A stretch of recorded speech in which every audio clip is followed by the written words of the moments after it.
চোখে না দেখলেও বাজাতে পারেন হারমোনিয়াম সহ নানান বাদ্যযন্ত্র, গাইতে পারেন সুরেলা কণ্ঠে গান।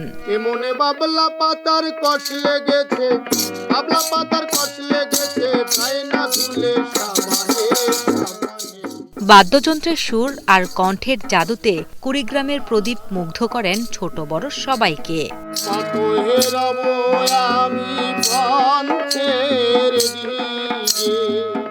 দৃষ্টি না থাকলেও সুর আর সঙ্গীতই যেন তার আলো।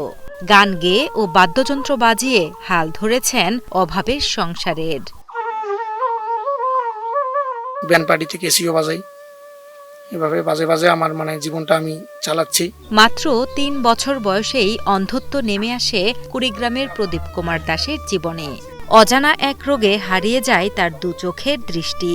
চোখে না দেখতে পেলেও ছোটবেলা থেকেই অসাধারণ স্মরণশক্তি ছিল প্রদীপের।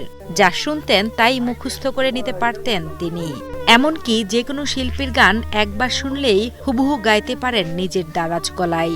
আমি যখন বুঝতে শিখি তখন আমার চোখের আলোটা থাকে না। আমার বাচ্চা মনে করো 3 বছর বয়সে এইরকম তখন ওই যে মনে করো বাঁশি বাজা শিখছে, এই বাঁশি বাজায়। কুড়িগ্রাম সদর উপজেলার দিনমজুর লক্ষণ দাস ও পার্বতী রানীর 4 সন্তানের মধ্যে দ্বিতীয় সন্তান প্রদীপ।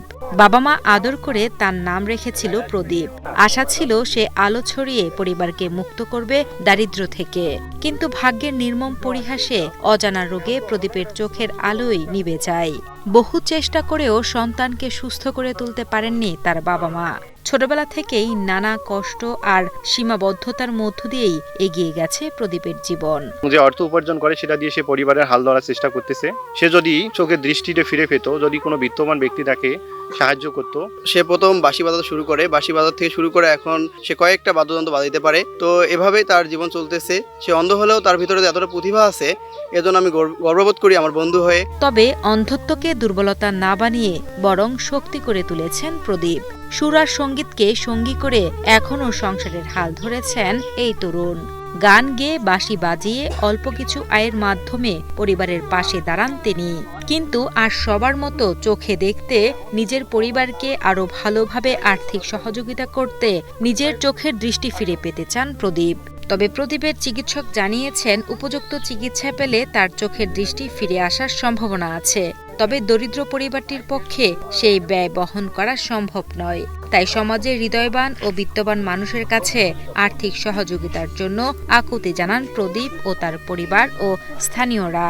আমি বাইরের দেশে যাব, আমি ভারতে চেন্নাইয়ে আমার এই চোখ দুটো দেখাবো। তো আমার একটু অর্থনৈতিক সমস্যা, আপনারা যারা মিডিয়া দেখছেন তারা যদি একটু সাহায্য সহযোগিতা করেন, আমি হয়তোবা চেন্নাই থেকে ফিরে আসিয়ে এরকম কোনো গান উপহার দিতে পারবো বা মিউজিক দিতে পারবো। স্থানীয় ইউপি চেয়ারম্যান সাইদুর রহমান জানান, প্রদীপ একজন প্রতিভাবান দৃষ্টি প্রতিবন্ধী। তার মতো মেধাবী একজন তরুণের পাশে যদি সমাজের বিত্তবানরা এগিয়ে আসেন এবং আর্থিকভাবে সহযোগিতা করেন, তাহলে সঠিক চিকিৎসার মাধ্যমে সে চোখের দৃষ্টি ফিরে পেতে পারে। আমি এই মুহূর্তে সরকার সহ এই বিত্তবান মানুষদেরকে তার এই দৃষ্টি ফিরিয়ে পাওয়ার ক্ষেত্রে এগিয়ে আসার জন্য আহ্বান জানাচ্ছি।